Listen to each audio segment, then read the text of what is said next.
Shalom Bapak Ibu. Saudaraku, berikutnya kita akan lihat poin berikutnya, bagaimana caranya atau cara terbaik kita bisa menangani peperangan-peperangan hidup kita. Mari kita lihat dari 2 Tawarikh 20 ayat 12. Ya Allah kami, tidakkah engkau akan menghukum mereka, karena kami tidak mempunyai kekuatan untuk menghadapi laskar yang besar ini yang datang menyerang kami.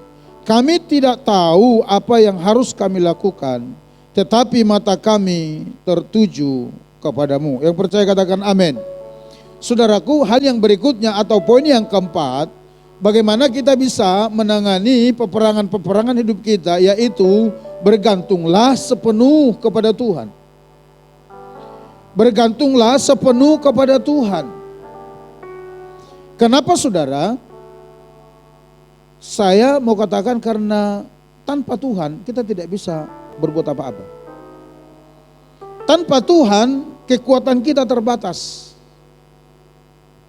Itu sebabnya kita perlu belajar kepada Yosafat ini. Ketika dia mendengar berita yang tidak baik itu, selain daripada dia mengenali siapa musuh yang sebenarnya dan membawa persoalan itu kepada Tuhan, kemudian dia mengakui kelemahan-kelemahannya, saudara. Yang keempat yang dia lakukan, dia bergantung sepenuh kepada Tuhan. Saudaraku, saya mau melihat dulu dari terjemahan bahasa Indonesia sehari-hari atau masa kini. Dikatakan demikian, Engkaulah Allah kami, hukumlah mereka, karena kami ini tak berdaya menghadapi tentara yang banyak itu, yang mau menyerang kami. Kami tidak tahu harus berbuat apa. Sebab itu kami datang kepadamu minta tolong. Jelas saudara ya? Setelah Yosafat menyadari bahwa kekuatannya tidak seberapa, setelah Yosafat menyadari bahwa kekuatannya terbatas, akan ada limitnya, di mana nanti dia mengalami kejenuhan. Dia berkata kepada Tuhan, kami datang kepadamu Tuhan, meminta pertolonganmu. Apa artinya saudaraku? Bergantung sepenuh kepada Tuhan itu. Apa artinya itu? Saudara, artinya yang pertama berharap sepenuh kepada Tuhan. Yang kedua, siap menerima keputusan Tuhan dengan sepenuh hati. Itulah yang dikatakan bergantung sepenuh kepada Tuhan. Dan Yosafat melakukan itu. Benar-benar digantungkan pengharapannya kepada Tuhan. Benar-benar dia datang kepada Tuhan, berlutut, bertelut, diajak semua bangsa itu mencari Tuhan, dan mereka berkata, kami datang kepadamu Tuhan, kami meminta pertolongan sebab kami menyadari kekuatan kami tidak seberapa. Kami menyadari dengan kekuatan manusia kami tidak akan sanggup menghadapi situasi ini. Saudaraku, bukankah situasi hari-hari ini membuat banyak orang sepertinya kehilangan pengharapan? Tapi saya mau beritahu, orang yang benar-benar bergantung kepada Tuhan, bagi mereka selalu ada pengharapan. Amin. Bagi mereka selalu ada pengharapan. Hanya kadang masalahnya itu saudara, tarik menarik di dalam hati kita. Dari kesaksian seorang anak Tuhan itu berkata demikian, sebagai seorang pengusaha, saya udah coba dengan kekuatan saya. Saya udah coba dengan teori-teori bisnis, bagaimana menanggulangi ini, menanggulangi itu semua. Tapi dikatakan begini, tapi apa yang saya dapat? Benar-benar saya mengalami kelelahan. Benar-benar saya merasa saya sudah tidak mampu lagi. Dan saya benar-benar sudah putus asa. Saya depresi benar-benar. Itu sebabnya saya sudah tidak tertarik berdoa. Saya tidak tertarik baca Alkitab lagi. Dan itu bisa saja terjadi, saudara. Seorang hamba Tuhan berkata demikian, saudara ke gereja? Iya. Saudara mungkin masih berdoa? Iya. Saudara mungkin masih baca Alkitab? Iya. Tapi masalah di sekeliling saudara membuat hati saudara tetap tertekan. Kenapa? Karena penyerahan kepada Tuhan itu 50-50. Dari satu sisi kita berkata kita berserah kepada Tuhan, siap menerima keputusan Tuhan. Tapi di sisi lain kita masih berkata lain. Saudaraku, ayo saya mau ajak kita seperti apa yang dilakukan Yosafat ini, yang benar-benar bergantung sepenuh kepada Tuhan, yang benar-benar berserah kepada Tuhan, ke dalam tangan Tuhan. Berserah ke dalam tangan Tuhan bukan berarti tanpa ide, bukan berarti tanpa hikmat, bukan berarti lalu kita bodoh-bodoh lalu diam-diam, lalu pasif, bukan begitu maksudnya. Tapi dengar sekali lagi yang saya katakan tadi, sungguh-sungguh pengharapanmu taruh kepada Tuhan. Yang kedua, siapkan hati kita untuk menerima sepenuhnya setiap keputusan Tuhan dan berjalanlah di dalamnya. Maka saya mau katakan kepada saudara, saudara akan berkemenangan. Amin. Jadi saudaraku, poin yang keempat, bergantunglah sepenuh kepada Tuhan. Yang berikutnya saudara, yang kelima, cara yang kelima untuk kita bisa menangani peperangan-peperangan hidup kita atau menangani persoalan-persoalan hidup kita dengan baik, yaitu tinggallah tenang di dalam iman. Tinggallah tenang di dalam iman, saudara. Coba kita lihat dari 2 Tawarikh 20 ayat 15, berkata demikian. Camkanlah hai seluruh Yehuda dan penduduk Yerusalem dan tuanku Raja Yosafat, beginilah firman Tuhan kepadamu. Janganlah kamu takut dan terkejut karena laskar yang besar ini, sebab bukan kamu yang akan berperang, melainkan Allah. Ketika Yosafat membawa semua bangsa itu datang mencari Tuhan, meminta petunjuk dari Tuhan dan berserah sepenuh kepada Tuhan, bergantung sepenuh kepada Tuhan, sorga berespon. Apa respon sorga? Sorga berbicara demikian, jangan takut, jangan terkejut, jangan kamu gentar melihat laskar yang besar itu. Sebab peperangan ini adalah peperangan Tuhan, bukan peperangan kamu. Hampir semua teks Inggris berkata begitu. Bahwa peperangan yang terjadi pada saat itu ditegaskan ini bukan peperangan kamu, tapi ini peperangannya Tuhan. Itu sebabnya kamu tidak perlu takut, kamu tidak perlu terkejut, kamu tidak perlu gentar. Amin, saudara. Kenapa? Tuhan ada di sana. Di dalam 2 Tawarikh 20 ini, 2 kali Tuhan mengingatkan begitu. Nanti saudara baca lagi dalam ayat 17.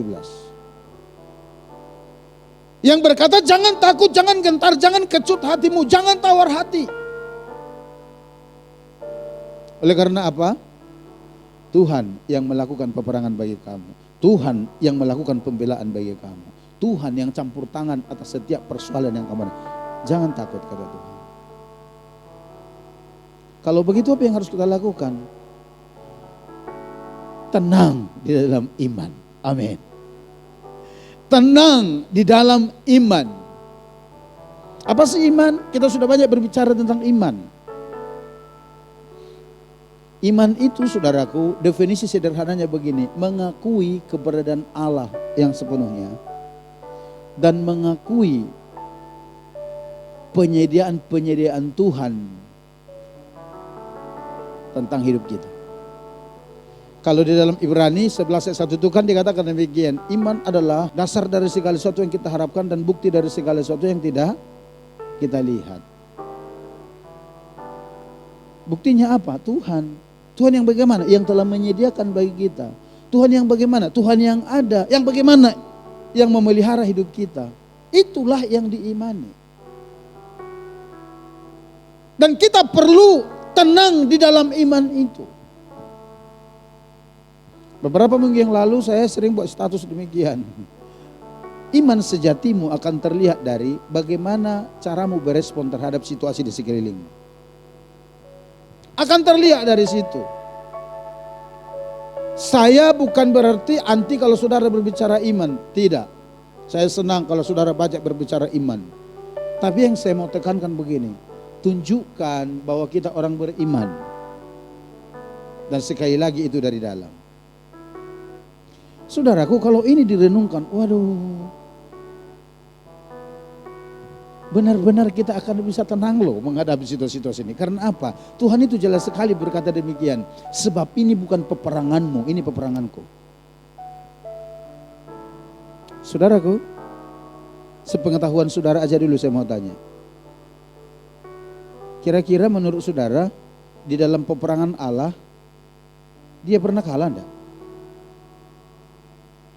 Tuhan pernah kalah? Halo? Apakah Tuhan pernah kalah di dalam peperangan-peperangannya? Kalau yang saya temukan dari Alkitab, sekalipun dia tidak pernah kalah. Artinya apa itu?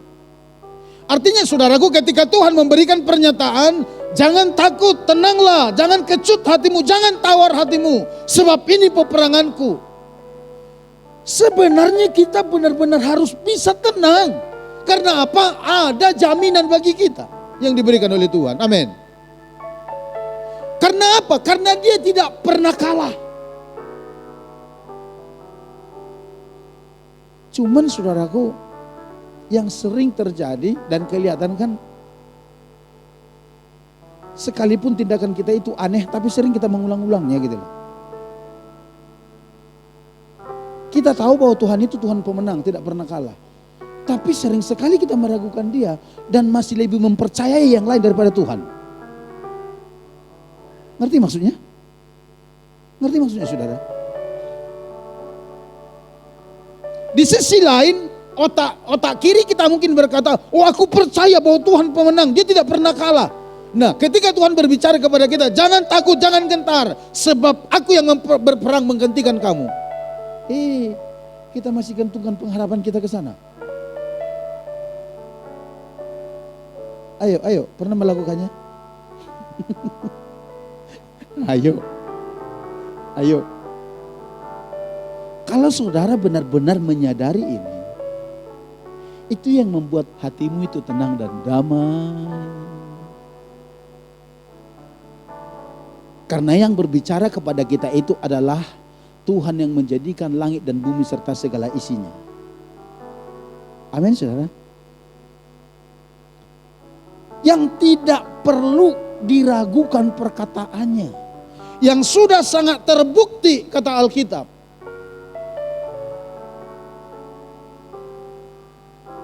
Bangsa Israel pernah kalah? Pernah. Karena apa? Alkitab berkata karena ketidaktaatannya kepada Tuhan. Ya. Tapi Tuhan kalah tidak. Dan Tuhan yang tidak pernah kalah itu yang menjamin kita. Kalau saudara dengar firman seperti ini, masihkah saudara mencabangkan pikiran saudara itu? Iya sih Pak, beriman sih beriman, tapi iya sih Pak, di sini berkata beriman, tapi di sini masihkah begitu? Kalau seperti itu, kenyataannya saya mau katakan demikian, kasihan deh loh. Ya,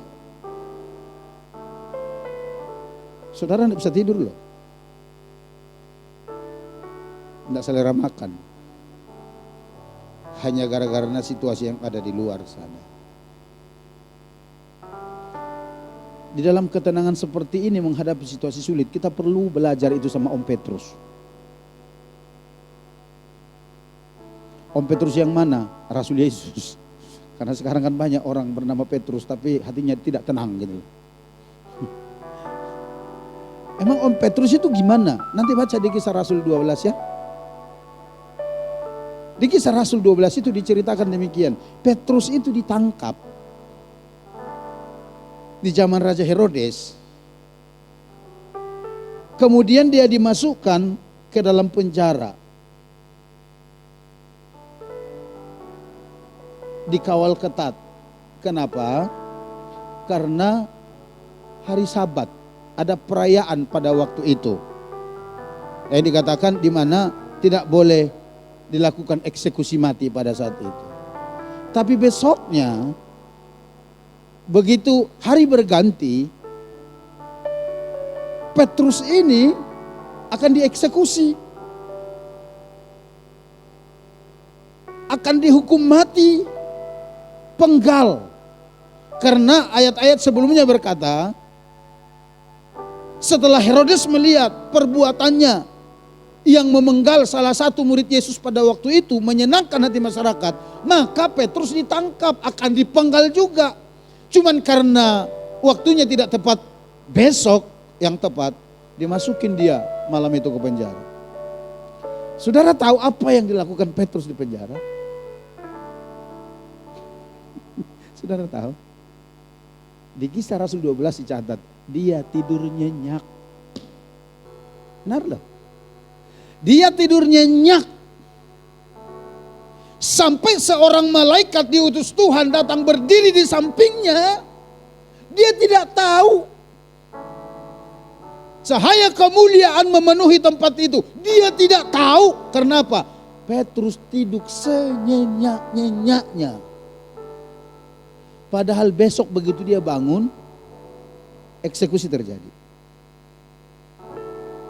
Halo. Dia bisa tidur tuh. Kita perlu belajar. Kalau pada akhirnya di kitab Petrus menulis, serahkanlah kekhawatiranmu kepada Tuhan sebab Dia yang memelihara hidupmu. Itu adalah latar belakang pengalaman hidupnya. Dia sudah melewati fase itu. Hidup ini antara hidup dan mati, tapi dia masih bisa tidur nyenyak. Mungkin ada orang berkata, waktu itu dia minum obat tidur Pak, Alkitab tidak mencatat masalahnya. Kenapa dia bisa tidur nyenyak? Karena hatinya damai, hatinya tenang. Sekalipun besok akan menghadapi eksekusi. Ayo saudara, yuk. Yang kelima, tenanglah di dalam iman saudara. Kalau saudara berkata saudara mempercayai Tuhan, ayo dong benar-benar kita percaya, serahkan hidupmu ke dalam tangan Tuhan. Supaya hati dan pikiran saudara tidak gelisah dan menghantui kita, yang membuat kita sampai tidak selera makan, susah bertegur sapa. Saudara, yuk. Tenanglah di dalam iman. Karena apa? Tuhan berjanji kepadamu. Kita lihat yang ketiga, yang terakhir ini. Yang keenam kalau kita ikuti dari minggu lalu saudara ya. Poin yang keenam itu, yang terakhir dari bagaimana kita bisa mengelola peperangan-peperangan hidup kita ini yang baik saudara. Yang keenam itu, bersyukurlah selalu kepada Tuhan. Coba kita lihat dalam ayat 21. Udah sering Pak saya dengar, iya. Cuman seperti yang sering saya tanyakan, Anda lakukan enggak? Ayat 21 berkata demikian, setelah ia berunding dengan rakyat, ia mengangkat orang-orang yang akan menyanyi nyanyian untuk Tuhan dan memuji Tuhan dalam pakaian kudus yang semarak. Pada waktu mereka keluar di muka orang-orang bersenjata sambil berkata, nyanyikanlah nyanyian syukur bagi Tuhan bahwasanya untuk selama-lamanya kasih setianya. Pertanyaannya, waktu mereka lakukan ini, waktu Yosafat atur barisan, lalu memilih orang-orang yang akan menaikkan nyanyian puji-pujian kepada Tuhan, mereka sudah menang belum? Mereka sudah menang belum? Belum. Bahkan mereka baru mau keluar. Mereka baru mau keluar, mau berperang. Tapi datang instruksi dari Tuhan kepada mereka, supaya di dalam peperangan ini mereka menaikkan pujian-pujian kepada Tuhan, ucapan syukur kepada Tuhan. Dan para pemuji itu ditempatkan di barisan paling depan daripada pasukan tentara yang akan berperang. Dengar loh. Mereka bersyukur, mereka memuji Tuhan, mereka berkata, Tuhan terima kasih karena Engkau memelihara kami, terima kasih Engkau berikan kemenangan kepada kami, terima kasih karena Engkau yang berperang di dalam peperangan ini, bukan kami. Saudara tahu hasilnya apa? Ayo kita lihat dari ayat 22. Ayat 22 berkata demikian, ketika mereka mulai bersorak-sorai dan menyanyikan nyanyian pujian, dibuat Tuhanlah penghadangan terhadap Bani Amon dan Moab dan orang-orang dari pegunungan Seir yang hendak menyerang Yehuda sehingga mereka terpukul kalah. Lalu Bani Amon dan Moab berdiri menentang penduduk pegunungan Seir, hendak menumpas dan memunahkan mereka. Segera sesudah mereka membinasakan penduduk Seir, mereka saling bunuh-membunuh. Halo. Waktu Yosafat keluar dengan para pasukannya dan memakai strategi yang dari Tuhan, di mana Tuhan menyuruh mereka supaya mereka membuat tim pemuji yang naikkan ucapan syukur kepada Tuhan, dan mereka ditempatkan di barisan paling depan. Mereka lakukan. Entah bagaimana cara Tuhan. Kan kita sudah belajar minggu lalu. 3 kerajaan yang bersekutu menyerang mereka ini, betul ya? Tapi perhatikan, manakala mereka menaikkan pujian itu kepada Tuhan, responnya surga itu susah saya gambarkan. Karena dikatakan demikian, tiba-tiba orang Moab dengan orang Amon bersekutu memerangi orang Meunim. Padahal tadinya mereka bertiga ini bersekutu. Tiba-tiba 2 kerajaan ini bersepakat, kita bunuh orang Meunim. Dan setelah mereka selesai menumpas orang Meunim, ini tiba-tiba juga, tiba-tiba orang Moab dengan orang Amon itu saling benci. Sehingga mereka bunuh-membunuh, berperang semua di situ. Mungkin saudara akan berkata demikian. Aneh itu, memang iya. Tapi saya mau beritahu, itulah cara Tuhan bekerja. Amin. Itulah cara Tuhan bekerja. Dia sanggup bekerja di luar daripada bingkai pemikiran kita. Sanggup. Dia sanggup melakukan sesuatu. Sehingga saudaraku, apa yang terjadi? Ayo lanjut lagi kita baca. Ayat 24. Ketika orang Yehuda tiba di tempat peninjauan di padang gurun, mereka menengok ke tempat laskar itu. Tampaklah semua telah menjadi bangkai berhantaran di tanah, tidak ada yang terluput. Nah, saudara, ini mereka sama sekali tidak ada ayunkan tombak, tidak ada tarik busur panah loh. Orang-orang ini hanya menaikkan pujian kepada Tuhan. Orang-orang ini hanya bersyukur menyembah Tuhan, mengakui kebaikan keperkasaan Tuhan, mengimani iman mereka. Lalu surga bertindak. Ayat 25. Lalu Yosafat dan orang-orangnya turun untuk menjara barang-barang mereka. Mereka menemukan banyak ternak, harta milik, pakaian, dan barang-barang berharga. Yang mereka rampas itu lebih banyak daripada yang dapat dibawa. 3 hari lamanya mereka menjarah barang-barang itu karena begitu banyaknya. Saudara perhatikan itu, sampai susah dilukiskan gitu loh. Ayat 26. Pada hari keempat mereka berkumpul di lembah pujian. Di sanalah mereka memuji Tuhan, dan itulah sebabnya orang menamakan tempat itu lembah pujian hingga sekarang. Jadi waktu mereka pergi mau berperang, ini belum terjadi apa-apa. Musuh masih berkumpul mau memerangi mereka. Tuhan suruh mereka menaikkan pujian ucapan syukur kepada Tuhan dengan membentuk formasi. Ada tim pemujinya, lalu laskarnya di belakang. Lalu mereka lakukan, kemudian sorga berperang untuk mereka. Ketika mereka sudah menang, ini keren, mereka kembali memuji Tuhan. Sehingga saudara lihat, kita lihat ayat berikutnya. Ayat 27 berkata demikian. Lalu pulanglah sekalian orang Yehuda dan Yerusalem dengan Yosafat di depan. Mereka kembali ke Yerusalem dengan sukacita, karena Tuhan telah membuat mereka bersukacita karena kekalahan musuh mereka. Yang percaya katakan amin. Ini yang saya katakan minggu lalu, bukankah situasi seperti ini yang kita harapkan? Oleh karena perbuatan sorga, lalu Alkitab berkata, mereka pulang ke Yerusalem, Yosafat yang memimpin di depan. Apa nyanyian mereka? Kita tidak terlalu tahu. Tapi yang pasti mereka memuji Tuhan. Mungkin aja lagu praise kita tadi mereka nyanyikan. Tuhan memberiku kegirang. Menang saudara. Dalam perjalanan menuju Yerusalem, mereka semua menari-nari. Karena apa? Kemenangan sambil membawa jarahan. Oleh karena apa itu? Oleh karena mereka mengenali musuhnya, membawa persoalannya kepada Tuhan, mengakui kelemahannya di hadapan Tuhan, bergantung sepenuh kepada Tuhan, dan mereka benar-benar percaya kepada Tuhan. Di dalam ketenangan mereka mempercayai Tuhan. Dan yang terakhir, mereka menaikkan syukur selalu kepada Tuhan. Itulah strategi surga.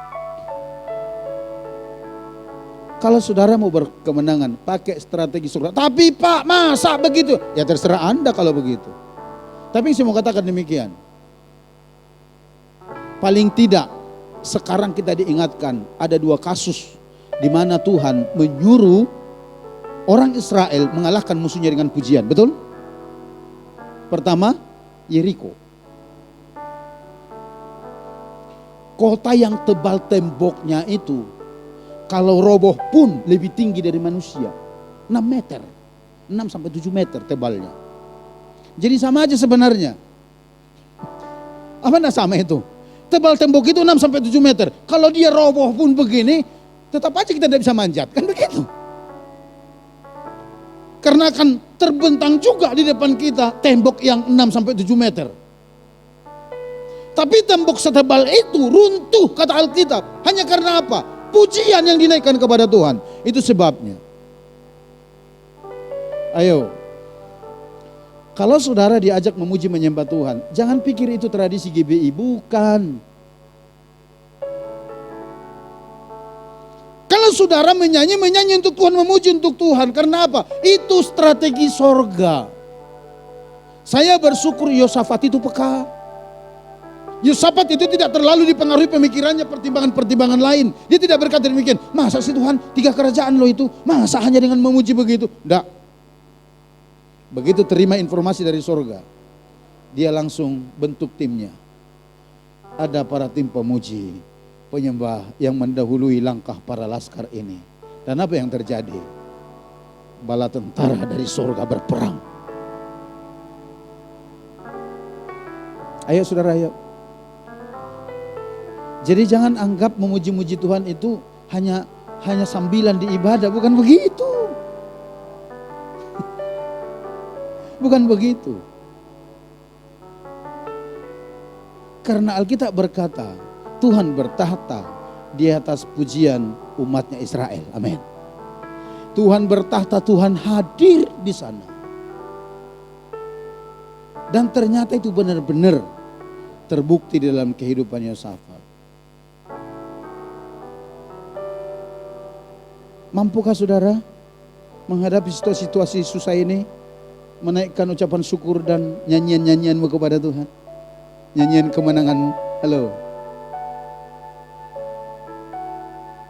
Atau saudara makin merengut aja. Tapi kalau saudara mau berkemenangan, saya mau katakan ini, ayo naikkan pujian kepada Tuhan. Buka mulut kita memuji Tuhan. Bersyukur kepada-Nya. Dan jangan asal nyanyi, jangan asal ngomong, itu tidak ada gunanya. Saudara nyanyi, mulutku penuh dengan pujian. Omongannya sih begitu. Tapi dinyanyikan lewat begitu aja. Yang seperti itu tidak ada gunanya. Yang benar-benar menaikkan syukur kepada Tuhan melalui pujian nyanyian itu, keluarnya dari sini. Ayo, keluarnya dari sini. Tidak apa-apa lah ya, sekaligus saya kasih sesi untuk imam musik ini. Ya, kenapa? Karena saya itu mantan imam musik. Sebelum saya menggembalakan Deputi Sibau, saya kan WL juga. Pelayanan saya selain daripada penginjil dulu, ya WL. Apalagi kita diajar sama orang-orang yang sangat ketat. Itu selalu ditekankan. Jangan asal sekadar ngomong, jangan sekadar nyanyi. Tapi benar-benar itu nyanyikan keluar dari hatimu. Saya tidak tahu kalau saudara, tapi kalau saya begitu. Ketika saya nyanyikan nyanyian, pujian kepada Tuhan, lalu berkata, terima kasih Yesus. Terima kasih Yesus. Sudah tahu? Saya tidak sekedar nyanyi, tapi itu keluar dari sini, saya di dalam pikiran saya itu, saya sedang berhadapan dengan dia. Dan saya sedang bicara kepada dia, saya sedang ngomong, Tuhan terima kasih. Itu sikapnya. Jadi bukan nyanyian ngelantur kemana, bukan itu. Ini saudara ya, saya mau beritahu kepada saudara sekali lagi.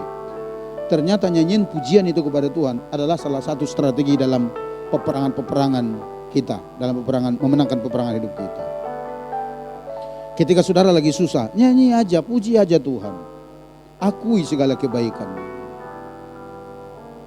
Saudara bisa berkata, yang dulu tak ku mengerti, sekarang kau buat mengerti. Kau singkapkan mataku dengan kasih-Mu yang tak pernah ku pikirkan, sungguh kau telah. Cobalah katakan itu kepada Tuhan. Daripada saudara ngeluh melulu. Lalu saudara sampai ke refnya, terima kasih Yesus. Masalah masih ada? Masih. Mereka ini musuh sudah kalah? Belum. Mau berangkat perang, tapi mereka memuji Tuhan. Mereka mengimani kemenangan mereka. Mereka memperkatakan kemenangan mereka.